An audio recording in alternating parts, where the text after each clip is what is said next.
3 Ogos 2020, dua daerah yang dihuni majoriti petani di Kedah menjadi bahan berita utama. Dua daerah yang selalunya tenang dan sepi, Padang Terap dan Kubang Pasu menjadi tumpuan seluruh negara selepas ia diletakkan dalam Perintah Kawalan Pergerakan Diperketatkan Secara Pentadbiran atau TEMCO, arahan kali pertama seumpamanya sejak Malaysia berhadapan dengan penularan pandemik COVID-19. Ia diikuti dengan perlis di Mukim Kuala Sanglang bermula 10 Ogos. Orang kampung diarahkan berada di rumah, sekolah pula ditutup. Pihak keselamatan pula kembali dengan langkah pengawasan dan sekatan jalan raya.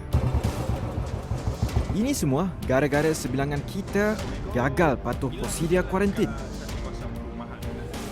Kluster Siva Gangga mula dikesan akhir bulan lalu apabila seorang pemilik restoran nasi kandar di Pekan Apoh diuji positif COVID-19. Lelaki itu dilaporkan pulang dari Siva Gangga, India pada 13 Julai lalu dan sepatutnya berada dalam kuarantin di rumah. Namun foto yang tular ini membuktikan sebaliknya. Lelaki ini tetap mahu berada di kedainya walaupun diarahkan tidak keluar rumah.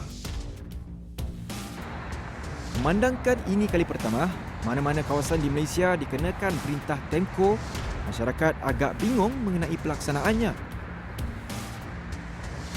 Apa yang jelas ialah, kawasan yang dikawal adalah secara bersasar dan lebih kecil. Kawalan lebih ketat seperti kuarantin rumah 28 hari dan jangka masa perniagaan lebih singkat. Penguatkuasaan yang lebih ketat dan lebih rapi. Ujian COVID-19 atau kegiatan Kementerian Kesihatan Malaysia KKM juga lebih rapi. Hasil saringan juga menunjukkan mutasi COVID-19 sudah menular di Malaysia. Pada 16 Ogos, Institut Penyelidikan Perubatan IMR mengesan mutasi virus COVID-19 jenis D614G daripada sampel kluster PUI Siva Gangga dan kluster Ulu Tiram. Menurut Ketua Pengarah Kesihatan Tan Sri Dr. Nur Hisham Abdullah, virus COVID-19 dengan mutasi D614G dapati 10 kali lebih mudah menjangkiti individu lain dan mudah merebak sekiranya disebar oleh individu super spreader. Sebelum ni ada mutasi D614 dan 614G. Sekarang ni adalah kombinasi bulan Julai telah dilaporkan D614G. Iaitu ada mutasi dalam spike iaitu di permukaan virus tersebut. Ini akan meningkatkan jangkitan ataupun infectivity, kebolehjangkitan meningkat lebih daripada 10 kali ganda. Jadi inilah daripada mutasi. Supaya super spreader mereka yang menjangkiti. Tetapi kalau kita lihat pada virus ialah superbug ni mungkin ada mutasi dari virus.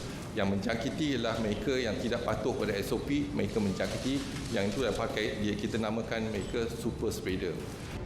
Bagaimanapun, pakar kesihatan awam Fakulti Perubatan dan Sains Kesihatan Universiti Putra Malaysia UPM, Profesor Madya Dr. Malina Osman percaya meskipun mutasi itu merebak dengan pantas, ia disifatkan lemah. Pada pandangan saya, kalau kita tengok pola daripada bulan Januari hingga pada masa kini, trend untuk penyakit ni masih kekal maksudnya perebakan tu masih lebih kurang sama dan mungkin dengan strain ni dia mampu untuk merebak dengan lebih cepat. Tapi dari segi keterokan tu kita dapat cerap bahawa ia agak berkurangan. Kalau kita lihat dari segi kematian, pada pandangan saya ia bukanlah disebabkan oleh strain ini sahaja. Banyak faktor-faktor yang menyumbangkan kepada kematian pesakit-pesakit yang dijangkiti COVID. Tambah Dr. Malina, impak kematian adalah berkurangan berbanding negara yang mencatatkan kes jangkitan tinggi seperti Amerika Syarikat dan Brazil. Kalau kita perhatikan, kematian agak tinggi di negara-negara yang dibebani dengan kadar kes jangkitan yang agak tinggi di Amerika Syarikat, Brazil, India, Meksiko dan negara-negara Amerika Latin yang lain. Apabila mereka dibebani oleh pesakit yang agak tinggi, menyebabkan pengurusan pesakit tersebut agak tidak begitu fokus sehingga menyebabkan banyak kematian yang dicatatkan. Kita menunggu lagi untuk beberapa waktu lagi untuk melihat pola sebenar tentang mutasi ini, tapi saya lebih berpandangan bahawa kes yang disebabkan oleh mutasi ini lebih menyebabkan perebakan, tapi dari segi keterokan klinikal ia agak berkurangan.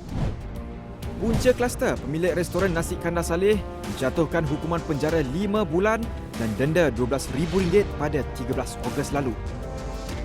Nezar Muhammad Sabur Bacha, 57 tahun, didapati bersalah ke atas pertuduhan mengingkari perintah pengawasan dan pemerhatian dalam tempoh kuarantin wajib pada 14 Julai lalu. Persatuan Pengguna Kedah KEK yang mewakili hampir 200 penduduk dan peniaga di daerah Kubang Pasu pada 19 Ogos lalu pula memfailkan saman sivil berjumlah RM1.5 juta ke atas pemilik restoran Nasi Kandar itu kerana menjadi punca kluster Siva Gangga di Kedah sejak 28 Julai lalu. Perwujudan kluster ini membuktikan kegagalan kita patuh SOP hanya memandang padah, bukan untuk diri sendiri tetapi keluarga dan masyarakat kita. Jangan leka, patuh SOP bersama kita jaga kita.